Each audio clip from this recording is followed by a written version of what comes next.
자, 계속해서 나갑니다. 응? 지난 시간에 한제국의 분열 이야기까지 했습니다. 후한 제국의 분열. 자, 일단 후한이라고 하는 사회 자체가 토족 중심 사회였다는 거. 이게 나중에 농민들이 어떤 농민 봉기의 계기가 되었고, 황건적에 난 이후에 후한 제국은 급속도로 분열되어 몰락해 나갔다. 그게 이제 중국의 이제 분열로 시작되었다는 거까지 얘기했습니다. 그래서 이제 오늘은 본격적으로 이제 중국의 분열 이야기, 중국이 분열되는 이야기. 여러분들 지금은 중국이 하나로 통일돼 있죠? 아니죠? 통일 안 돼 있지. 중국이 두 개잖아. 중국이 두 개인 거잖아, 지금 아직도. 응? 그 역사까지 얘기하려면 한참 얘기해야 되는데, 연치면 안 되는데? 3번이죠, 이제. 중국이 지금 크게 두 개잖아. 잘 모르겠지만, 대만 또 중국입니다. 중화인민공화국하고, 대만, 중화민국, 대만, 있지. 맞잖아. 그래서 지금도 아직 통일되어 있는 건 아니죠. 근데 뭐 사실 너무 미약하니까 대만이라고 하는 그 섬나라 하나에 불과한 중국이, 중화민국이. 그렇긴 한데, 분열되어 있다고 할 수는 없을 정도로 거의 다 통일되어 있죠. 근데 중국은 이제 몇 번의 분열과 통일을 반복합니다. 알겠어요? 이제 그 두 번째 분열에 대한 이야기예요. 자, 계속해서 인구의 인동입니까? 이동과 전개. 요거 세 번째 이야기입니다. 세 번째 이야기. 잠깐 지난 시간에 했던 걸 정리 잠깐만 하면, 우리 전한에서 후한으로 전개되는 과정을 같이 봤습니다. 특히 이제 후한 시절에 이 광무제는 누구에 의해서 황제가 됐다? 호족 세력. 요거 얘기. 호족 세력이 중심이 되었던 사회였고, 그러다 보니까 나중에 이 농민 봉기가 일어나는데, 농민 봉기. 우리 진나라 때 농민 봉기 뭐였습니까? 진승 오강의 난. 한나라 때 농민 봉기는 뭐라고? 황건적의 난을 계기로 후한 제국은 크게 붕괴됩니다. 그래서 후한이 멸망하고 난 뒤에 이 유력한 어떤 통일을 하고자 했던, 천하를 다시 다퉜던 우리 삼국지의 이야기가 전개된 데잖아. 위나라, 충나라, 오나라. 요걸 무슨 시대? 삼국시대라 부른다고 하고. 알겠습니까? 결국에는 위나라가 통일하는 듯 하였으나 너네 이 위초고가 서로 다투면서 이 나중에 둘이가 동맹을 맺고, 우리 뭐 나제 동맹처럼 위나라와 이게 대결하잖아. 이 작전을 짰던 사람이 누굽니까? 우리가 위나라가 너무 세잖아. 천하가 10이라면 그 중에 5를 위가 먹고 있었거든요. 화북지방의 위나라 조조가 먹고 있었고, 남쪽에 이제 그 오나라와 송건과 그 다음에 총나라 유비는 거의 얘가 3, 얘가 2. 그러니까 총나라 가장 약했습니다. 위나라 대항하기 위해서는 우리가 서로 둘이가 싸우는 게 아니라 힘을 합쳐야 된다. 그래서 위나라의 어떤 공격을 막아내야 된다고 주장했던 사람. 그 사람이 누구야? 그 사람이 공명. 제갈공명이잖아. 제갈공명. 들어본 적 있죠? 제갈공명은. 오케이? 유비의 책사. 제갈공명. 결국 이 작전은 성공합니까? 실패합니까? 기가 막히게 성공했죠. 동남풍아 불어라 해가지고 위나라의 침략을 막아냈잖아. 적벽대전. 그 얘기입니다. 알겠어요? 이 시대의 얘기예요. 오케이? 뭐 하여튼 이게 다 소설이긴 하지만 그래도 어느 정도 역사적인 배경은 가지고 있다는 거. 그 위나라는 결국 조조의 나라가, 조조의 아들 조비거든. 그 조비가 나중에 또 사마시에게 찬탈당합니다. 그 제갈공명을 죽였던, 물리쳤던. 이게 진나라라고 알려져 있어요. 한자로 쓰는 이유가, 이 헷갈리는 게, 우리 춘추전국 시대를 통일했던 그 진시 황제 이 진나라하고 다른 거라서 진이라고 하는 나라가 건국됐는데, 요 진나라 얘기를 좀 해야 돼요. 알겠습니까? 진. 자, 역사적으로 이 진을 갖다 우리 서진이라고 부릅니다. 서진. 자, 서진. 요 진나라가 나중에 동진으로 바뀌게 된 개거든요. 어쨌든 요 진을 갖다가 뭐라 부른다? 일단 서진이라 불러요. 서진. 자, 이 진나라가 정말 좀 설명이 필요해. 교과서에는 거의 안 나오거든, 이 얘기가. 그렇지만 좀 얘기를 해야 되는 게 인구이동과 관련되는 결정적, 중요한 얘기 많이, 이 진나라와 관련이 있습니다. 진나라는 이 후한이라고 하는 이 분열되었던 이 중국을 살짝 통일하긴 했지만 아주 시대착오적인 지방 통치 정책을 채택해요. 우리가 지방을 통제하는 방법에 있어가지고 가장 생각나는 게 뭐 있었습니까? 일단 봉건제, 주나라 때 시대 봉건제, 너무 오래된 거죠. 봉건제가 있었고, 그 다음에 진나라가 채택했던 군현제가 있었지. 그리고 한나라 때 초창기 잠깐 채택했던 군국제가 있었습니다. 군국제. 자, 진나라는 통일했으니 뭔가 지방 통제책을 선택해야 되는데 뭘 했을까? 놀라운 선택을 합니다. 놀라운 선택. 군국제, 군현제 이런 거 있을까? 그게 아니라 봉건제를 채택해요. 주나라가 시행했던 봉건제. 헐. 다시 말하면 진나라의 지방 통치 방식이라고 하는 게 자기의 친척들을, 제후들에게 지방을 나눠주는 거야, 그냥. 알겠어요? 지방을 나눠준다고. 그러니까 제후들이 사실상 지방을 통제하는 거지. 그 지방을 세습하면서. 자, 이게 얼마나 시대착오적이냐면, 이거는 이미 과거에 춘추전국이라고 하는 엄청난 혼란을 불러일으켰던 제도였잖아. 이걸 다시 시행한 거야. 당연히 이거 황제권이 강력하다면 모르겠으나 그 제후들이 황제를 갖다가 계속 공경할까? 존경할까? 그럴 리가 없죠. 내가 다시 황제가 돼야지 하면서 언젠가는 이 황제를 없애버릴 수 있을 만큼의 세력을 키울 수 있는 게 제후들입니다. 알겠어요? 그네들한테 권력을 준 거죠. 봉건제를 채택한 거야. 당연히 무슨 일이 일어날까? 제후들의 반란. 일어날 수밖에 없습니다. 알겠어요? 제후들이 힘을 길러가지고 황제를 갖다가 자기 뜻에 맞게 움직이려고 하는 사람이 얼마나 많겠어. 오케이? 그게 바로 팔왕의 난이라고 불러요. 팔왕의 난. 팔왕의 난. 이거 교과서에 안 나옵니다. 그렇지만 전에 모의고사 지문에 팔왕의 난 이런 건 나오기도 해요. 가끔씩. 쉽게 얘기하면 이 제후들이 반란 일으킨 거야. 그냥 팔왕의 난이라고 하는 건. 자, 이러면서 중요한 거는 봐봐.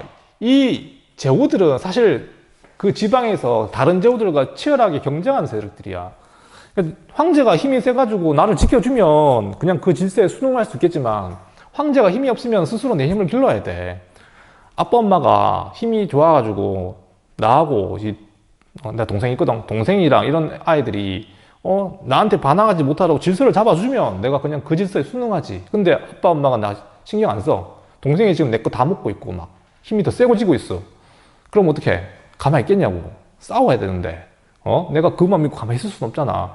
서로 힘을 기를 수밖에 없다고. 내가 쟤한테 지지 않기 위해서. 자, 그러면 이 제후들은 어떻게 자기 영역, 사실상 그 지방이지, 그 지방을 강화시켜 나갔을까? 군사력을 길러야지, 당연히. 근데 이 군사력이 어디서 왔을까요? 그 당시 군사력의 핵심은 기마병이거든요. 기마병. 너 알다시피 말이라고 하는 걸 타본 적이 없잖아, 너네는. 기병을 길러봤습니까? 그럴 리가 없잖아. 너 강아지 한 마리 길러봤어? 개를 예를 들어, 말하고 개가 너무 다른데. 강아지를 길러서 너 훈련시키는 것도 쉬운 일이 아니잖아. 앉아, 일어서 이거 시키는데 오래 걸리잖아. 근데 군마야, 군마. 전쟁터에서 쓸 말을 갖다가 훈련시키는 거예요. 그게 쉬운 일 같아요, 어려운 일 같아요? 딱 봐도 어렵잖아. 전쟁터에서 말이 내 뜻대로 안 움직이면 죽는 거라고. 근데 그렇게 군마를 기르는 일은 쉽지 않단 말이야. 근데 이 기병대를 아주 손쉽게 다루는 애들이 있어. 말을 쉽게 다루는 애들 누굴까? 말을 쉽게 다룰 수 있나? 얘네는 태어날 때부터 말하고 같이 살고 말을 훈련시키면서 말하고 혼연일체가 되어서 살아가는 애들이에요. 물론 이거 전쟁하고자 했던 건 아니지. 처음에 뭐 하려고? 유목하니까. 알겠네요. 양을 기르고 염소를 기르고 하기 위해서 말을 길러서 이게 오래전부터 말을 타는 애들. 유목민족이잖아. 이 사람들은 아주 오래전부터 그냥 평소에 그냥 말을 길러 그냥 훈련시키고 그런 말들을 수입해가지고 군사력을 유지하는 게 가장 손쉬운 방법입니다. 알겠어요? 얘네들이, 이 제후들이 군사력을 강화하기 위해서 누구를 끌어들였다는 얘기? 바로 유목민족을 끌어들여요. 다시 말하면 유목민족이 쳐들어온 게 아니라 지워버렸잖아. 이 중국 사람들이 스스로 유목민족을 자기 영내로 끌어들여가지고 군사력으로 활용하기 시작합니다. 쉽게 얘기하면 우리 이렇게 생각하면 돼. 우리가 지금 많은 외국인 노동자가 우리나라에 들어와 있잖아. 걔네들이 침략해서 들어왔나? 아니거든. 베트남 사람들이 우리나라 침략해 들어왔어요? 우리가 끌어들인 것. 예를 들어 얘기하는 겁니다. 베트남, 우리에게 다문화 가정이라고 쉽게 조심스럽게 얘기하는 거예요. 그분들이 우리나라에 들어온 건 우리나라가 그 노동력이 필요해서 끌어들인 거예요. 저렴한 노동력. 그게 사실이니까 좀 이제 월급이 적거나 이런 데는 사실 외국인 노동자를 많이 써요. 농촌 가보면 알겠지만 일손이 전부 다 외국인입니다. 왜냐하면 그 사람들은 월급을 적게 줘도 일을 해주니까. 마찬가지야. 이 제후들도 군사력을 기르기 위해서는 너무나 막대한 돈이 들어갑니다. 그렇지만 이 유목민족을 잘 끌어들여서 그네들의 어떤 말과 이런 걸 수입하면 손쉽게 군사력을 기를 수 있는 거지. 그래서 자기의 어떤 힘을 기르려고 했던 거였습니다. 이게 터진 게 뭡니까? 바로 파랑의 난입니다. 알겠어요? 이 파랑의 난 때 그 활약했던 사람들이 대부분 다 유목민족입니다. 알겠어요? 이 한족들 간에, 중국인들 간의 전쟁에 활용됐던 그 군인들이 대부분 다 유목민족이었던 거였죠. 오케이? 이렇게 해서 일어난 게 파랑의 난이었고, 어쨌든 이 파랑의 난은 진압이 됩니다. 진압이 됐다기보다 그냥 무마가 됐다고 봐야 되겠죠. 어쨌든 이러면서 진나라는 급속히 몰락해 나가요. 다시 말하면 파랑의 난 이후에 황제권은 강화됐을까 약화됐을까? 그냥 허수아비 같은 거예요. 그냥 이때 그 황제가 얼마나 미약했냐면 환관들이 그냥 재미로 황제를 바꿨대요. 얘 너무 못생겼네? 황제 바꿀까? 그 정도로, 아니면 되게 무식하거나, 똑똑한 황제가 등장하면 자기들 권력이 없어지잖아. 너네 한문 시간에 배웠던 사자성어 중에 이거 들어봤는지 모르겠다. 조삼모사. 조삼모사 맞나? 조삼모사 맞을 거야. 그러니까 이 조삼모사가 뭐냐면 이 황제가 너무 어리석어가지고 아침에 맞지? 조삼모사 맞나? 모사 아닌데 하여튼 염제와 같은 어떤 되게 무식한 왕이 되게 많았다는 거 갑자기 생각 안 납니다. 내가 하여튼 황제권은 크게 약화되고 이런 어떤 제후들의 힘이 세지게 되면서 진제국은 거의 분열돼 버립니다. 알겠어요?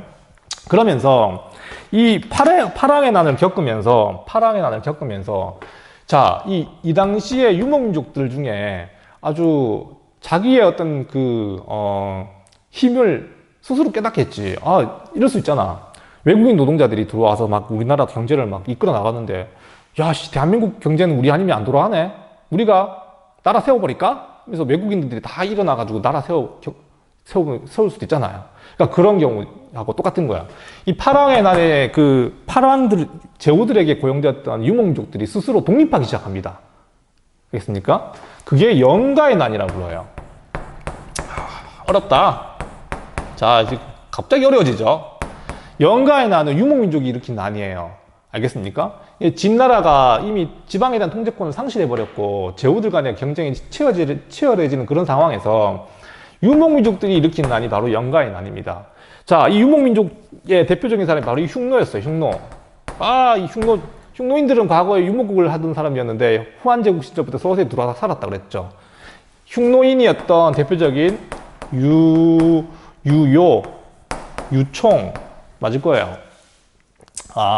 맞아. 유연. 미안해. 우리 애기가 있어가지고. 요런 동원요를 말고. 유연, 유총. 아버지 아들이에요.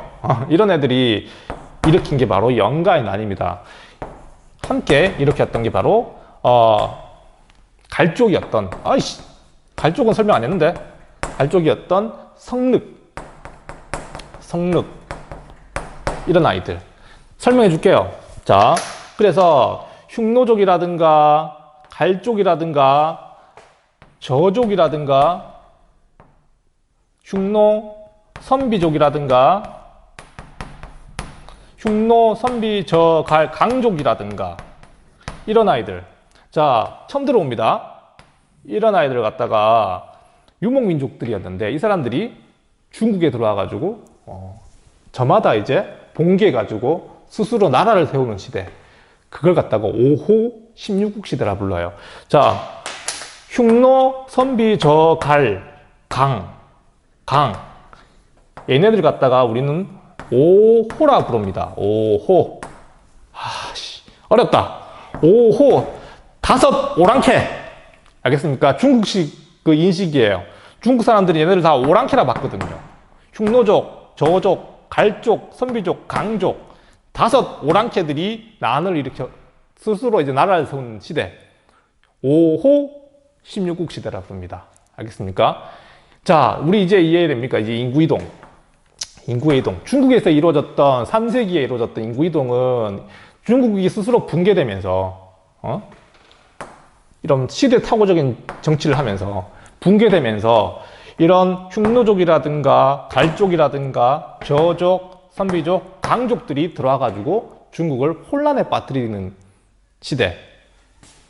이 시대를 갖다가 5호 16국 시대. 5호 16국 시대, 위진남북조 시대라 부릅니다. 알겠습니까? 자, 그렇게 이해하면 되겠고, 좀 더 나갈게요. 자, 영가의 난, 빠밤. 여기다 할게. 영가의 난 이후에 중국은 크게 2개의 영역으로 분열됩니다. 이후. 빠밤. 지도를 살짝 그리면, 동아시아사 어렵죠? 어느 순간 어려워집니다. 자, 영가의 난. 동아시아사가 쉽지 않아. 이게 많이 줄여도 이 정도인데, 자세하게 하면 정말 할 거 많거든요, 이거. 응? 자, 그래서, 자, 중국은, 자, AD 3세기에서, 보이죠, 지금? AD 한 6세기까지 엄청나게 혼란한 시기로 접어들게 돼요. 후한 제국의 분열과 관련이 있습니다. 알겠어요? 그래서 북쪽에 있던 유목민족이 대표적인 유목민족, 흉노, 선비족, 저족, 갈족, 강족, 얘네들은 뭐라 부른다? 5호라 부르는데, 얘네들이 막 중국 만리장성을 넘어서 막 들어와서 살고 있던 시대. 알겠어요? 자, 그래서 북중국은 5호 16국이라고 부르는 혼란한 시기로 접어들게 되고, 오케이? 야, 그러면은 이 원래 살고 있던 한족들은 어떻게 됐을까? 여기는 원래 한족의 땅이잖아. 유목민족이 살던 때가 아니잖아. 맞지? 특히 이 진나라는 수도를 저 밑에 강남 지방으로 옮기게 됩니다. 수도를 갖다가. 오케이? 수도가 되게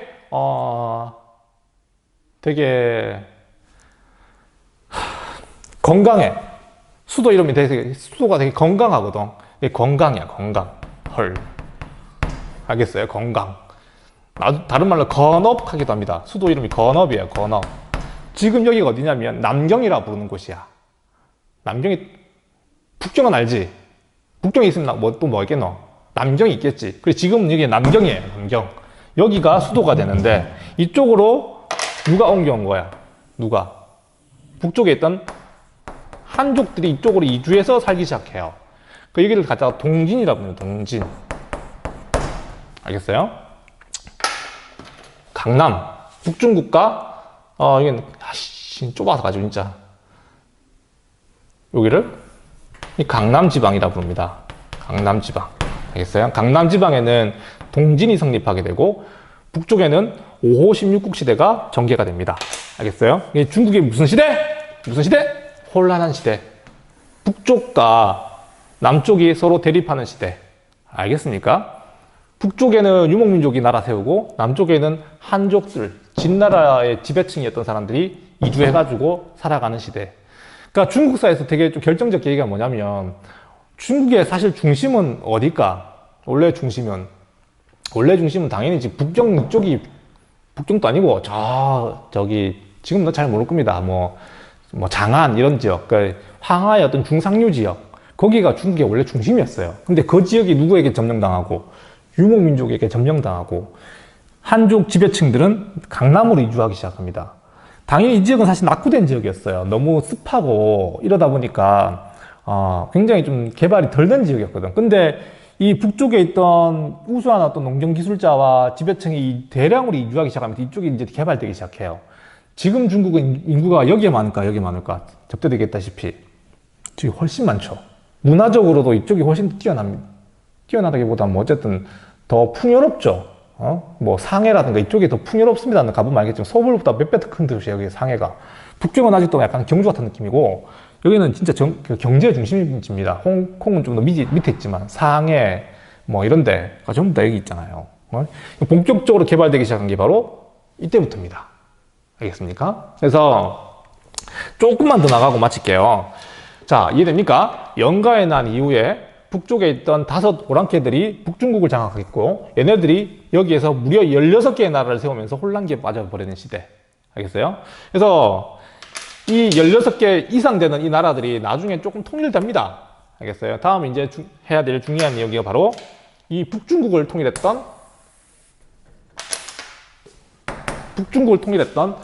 북위에 관한 얘기, 북위에 대한 얘기를 할 거예요. 북위. 56국이라고 하는 이 혼란기를 갖다가 살짝 정리한 나라가 바로 위나라입니다. 북위. 알겠습니까? 이거 선비족이 세운 나라입니다. 선비족. 한족은 이제 북중국에서는 주인공이 아니야. 유목민족이 계속해서 지배합니다. 알겠습니까? 언제까지? 물론 뭐 수나라가 중국인이긴 하지만 혼혈에 가깝죠.